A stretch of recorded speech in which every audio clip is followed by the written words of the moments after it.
Hi, this is PR Sundar.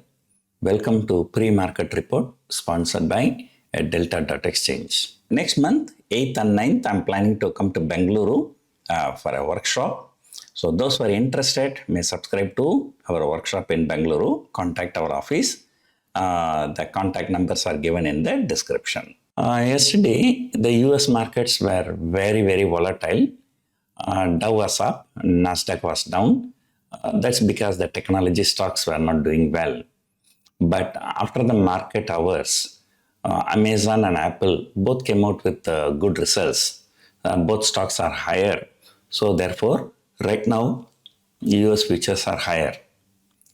And following that, Asian markets are mostly higher, except China and Hong Kong. I think China manufacturing data has come very bad. So that's having some local issues. Otherwise, most Asian markets are higher. And after President Trump and Chinese President Xi Jinping, so the meeting. But most of the time, we don't follow the global cues. And in fact, last week, we started following to some extent. But look at yesterday, the global markets were not that negative, but I don't know why we have to fall so much. If you look at the price action, for the last 1 week or 10 days, one day, Nifty hit a high of 26,103. That day, the Nifty fell more than 250 points from that high level. And then the following day, it fell another 250 points from intraday high to low, so taking a total of 500 points. Then over the next few trading sessions, that entire loss was wiped out. Again, Nifty was trying to take out 26,100, and then again the selling came. The selling was so severe, and it has fallen 250 points. So, as and when it touches 26,100, so 2 times it has fallen, that too with such a big severe selling. So that shows that 26,100 is going to be a stiff resistance, at least for next few trading sessions. So we were very hopeful when the Nifty closed about 26,000. But yesterday's fall of, yesterday the Nifty future has actually fallen 250 points, not the Nifty spot. The Nifty future premium has contracted about 30-40 points. At some point of time, the Nifty future contraction was around 70-75 points. So, but despite that, the India VIX did not go up. It went up, but very slightly.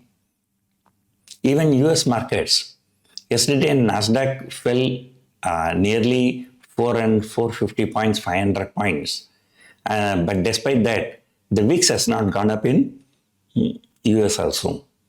So that shows that, people see this as a profit booking only. So there is nothing to worry too much on the downside.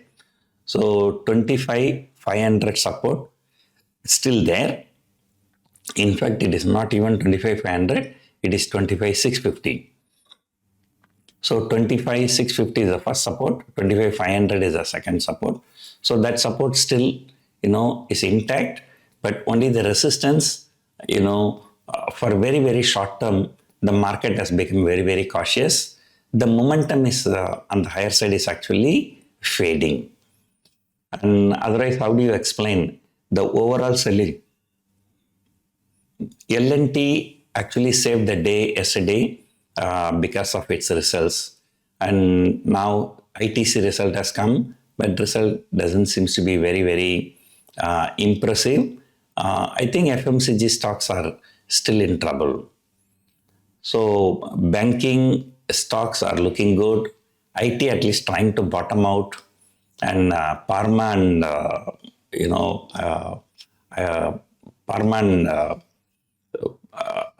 another sector, FMCG. So these two sectors are, the hopes are very little at this point of time. So finally, we have two sectors doing well, auto and banks, and two sectors not doing very well, Pharma and FMCG, and one sector trying to recover but not able to recover is IT. So that is the story of our stock market right now. Yesterday, though market has fallen, like Nifty fell nearly 200 points and Nifty future fell nearly 250 points, the put premiums did not increase much. And say, for example, 25,000 put and 27,000 call. So that's a broader range for this month, right? The 25,000 call, 27,000 call came down by 35, 36 rupees, but the put option did not even increase 10 rupees. So the same thing I observed in US also. So that means people find this, this is just a normal profit booking. Either they might expect the market to consolidate or to recover from here, but not to fall much from here. So this is the market participants thinking, right? So we do not know, but look at the FIA data is very, very disturbing. Don't know why they have to buy for 10,000 crore on expiry day. The following 2 days, they sold for more than 2,500 crore each, taking the total selling to more than 5,000 crore in just 2 trading sessions. So that shows that what has happened on expiry day is not a genuine buying. So there might be some kind of a reversal trade. So things have become very, very cautious now. So probably some clarity may emerge only after Bihar state election results. But by that time, there will be 2 more weeks will be gone. So, we will be in the 3rd week or 4th week of November. So that may be a little bit too late. But right now, so the bulls are very, very cautious. So they are like, they are not very, very confident. So coming back to, if you want to sell options, I think it is safe to sell 25,500 on the downside and 26,400 on the upside. So market is expected to trade. In fact, market is expected to trade between 25,500 and 26,300. So this is what were my prediction last Sunday during the last 8 week ahead program. So that is for up to this Friday. But now I'm talking about even the next Tuesday also, the same range may be, market may be trading. So markets, after a very good performance in October, so November, so far market is just consolidating. But the only problem is that this consolidation is happening with huge volatility. So how many days Nifty makes a move of 250 points from intraday low to high or intraday high to low? So that's happening almost every day or at least alternate days. So the markets are too volatile. So too volatile, that means, after some time, market will be making a big move. Let us hope that that big move will happen on the higher side, not on the lower side. So meanwhile, Lenskart IPO, half of the money has already been collected through anchor investors. So I really do not know how this IPO dynamics work in India. The people are so crazy. Even the people like government of Singapore investing in the anchor portion, they never question this ethical practice of these promoters who are issuing shares to themselves.